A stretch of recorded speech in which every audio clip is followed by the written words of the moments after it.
ఓం నమ శివాయ. మహాదేవ శంభో శంకర. ఇది నైమిషారణ్య క్షేత్రంలో రుద్రకృండం అంటారు, లేదా రుద్రావృతం అంటారు.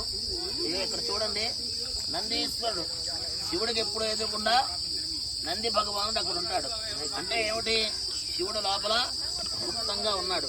ఆ గుప్తంగా ఉన్న శివుడికి ముందర పాలతో అభిషేకం, ఇటువంటి పాలు పోస్తున్నారు చూడండి.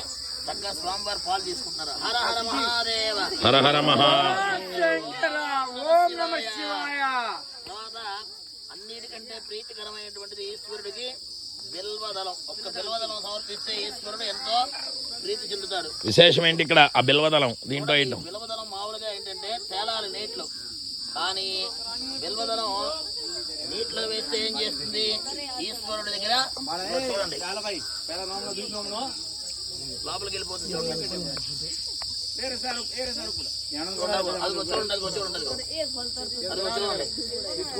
ఇప్పుడు తీసుకుంటున్నారు చూడండి, కంగారు పడకండి. చూడండి మారేడు దళం ఒక్కొక్కటి వెళ్ళిపోతున్నాయి. మారేడు దళం శివుడు చక్కగా స్వీకరించాడు. మారేడు దళాలు మాత్రమే లోపలికి వెళ్తున్నాయి, అక్కడ వేసిన పళ్ళు పూలు మాత్రం పైన ఉంటున్నాయి. అలాగే పూలు ఉన్నాయి చూడండి, పూలు కూడా పైకి చూడండి. ఓం నమ శివాయ. ఓం నమ శివాయ.